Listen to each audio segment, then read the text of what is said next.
These are my stomping grounds.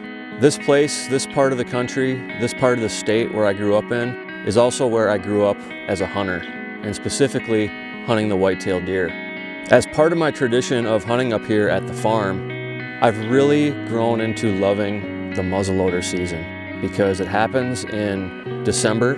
So essentially it's at the end of the big game hunting season. By now, I've typically traveled a lot of different places, hunted a lot of different things. And it's just a place and a time where I can come back to the ground that I'm so familiar with, that has been with me since I was a kid, and just get myself grounded again and also humble me, because muzzleloader hunting during the late season in Minnesota can be very, very difficult. So with this late season deer hunting, typically what I like to do when I approach our farms is to just take a drive around, see what standing crops are still up. The deer this time of year, they're just coming off of a period where they've been hunted hard for a couple of weeks by gun hunters, but we have had a 2-week break since the end of gun season, and now that muzzleloader season has rolled in. Hopefully these deer are somewhat going back to their normal patterns, but also because those bucks have been running so hard between the rut and getting chased around during gun season, they're going to be hungry. They're going to be coming into a phase now where they really need to stock back up on some high value foods. And so I drive around, I see where there might be some standing crops left. I know that our farms don't have any standing crops left on them, so it's going to be even more important for me to identify surrounding properties that do have corn or possibly, some beans or even a hay field, and then figure out how I can intercept those deer as they're coming and going. It's just a puzzle piece that I need to put together in the much larger puzzle. My starting point is just driving around and taking a look.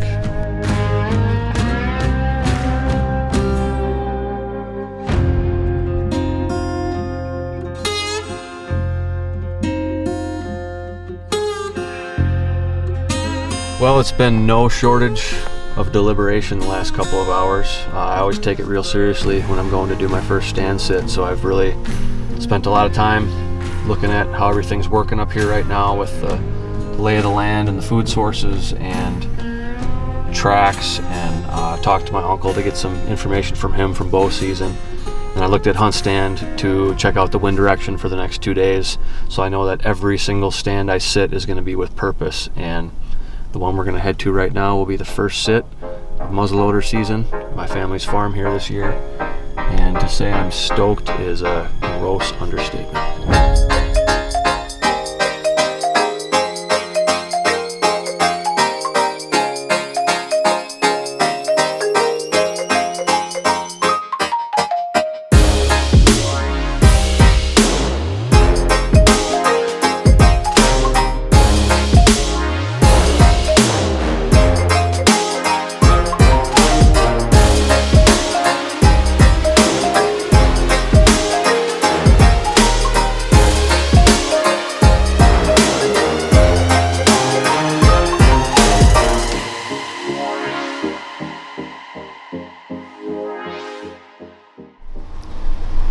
First morning of this muzzleloader hunt.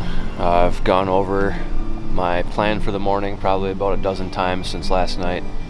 Just really pouring over HuntStand, looking at the map, considering the wind direction, all these things, and I've opted to play it safe this morning. I'd really like to get into that same stand that we were in last night, but the way that these deer are moving, I just don't think that's a good idea. I think it's going to be more harm than good, and I don't want to compromise the rest of the hunt just because of one impulsive move. So what I'm going to do this morning is more of an observation sit. I'm going to put myself within shooting range of the wood line where some of the deer should be traveling. My gut tells me that mature bucks probably won't be traveling that line. I think they're going to be in the timber, but I don't have a good place to go in the timber. We're going to sit back this morning, enjoy a beautiful sunrise here in central Minnesota, and keep our fingers crossed while glassing and trying to build on the week.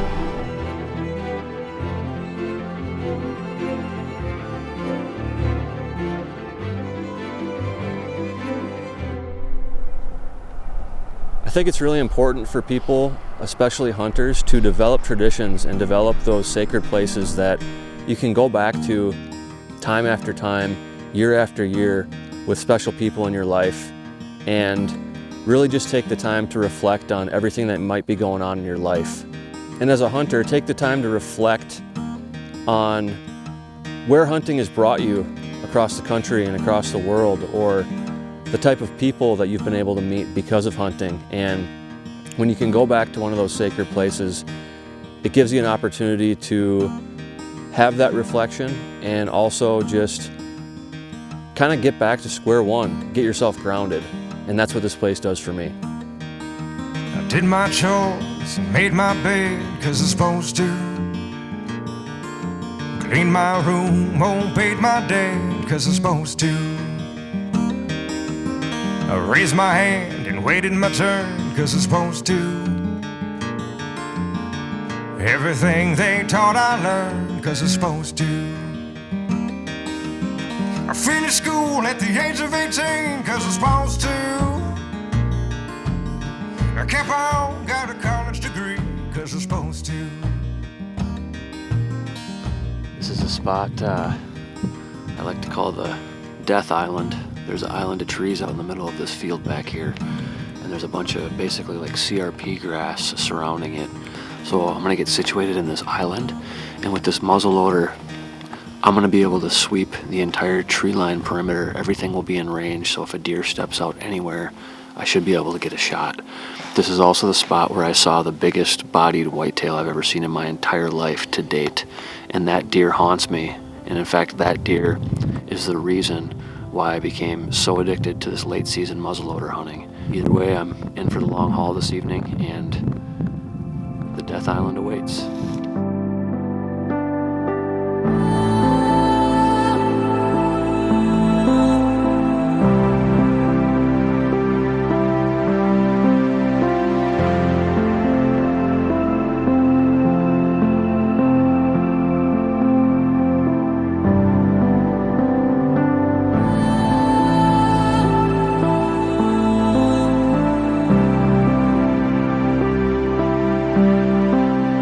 Sitting here this week, I came to the realization after 6 sits and seeing some 60, 70 deer while hunting, and over 100 deer if you include the deer we saw driving around, even in the headlights, I knew that big bucks were just not moving. As I was sitting there and I had this realization, I looked at my friend Logan, who was sitting with me in the tree stand running the camera, knowing that he has never hunted deer before, he's never been in a deer stand, he's never had any interactions with deer. When I saw the fire in his eyes during our first encounters, during our first couple of sits, I thought to myself, how great would it be for me to introduce him to deer hunting at the place that's so special to me. We talked about it, and it was very clear that Logan had a strong interest in shooting his first deer on this trip. I figured we're gonna get him licensed up, get him in some blaze orange, and see if we can't get him on his first deer. The clock was ticking down. We only had another evening to hunt, and then we had to roll out of here to get back home and get back to work. And, well, what happened that evening was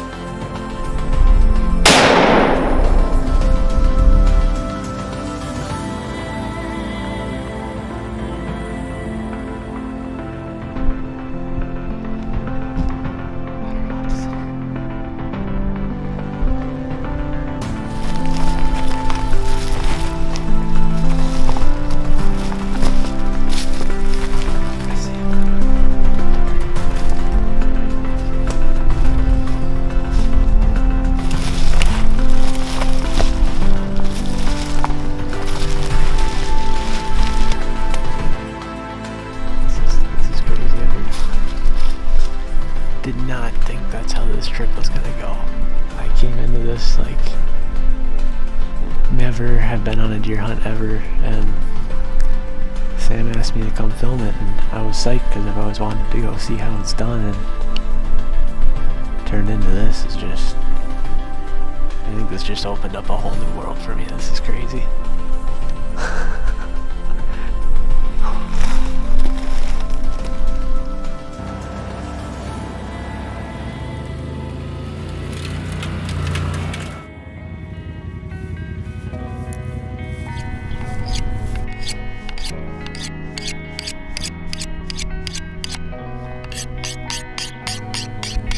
Classically, when it comes to deer hunting traditions, a lot of people start those at a young age. But what's great is you can jump into deer hunting at any point in your life. And with the right people in your company, you can start those traditions yourself whenever you want.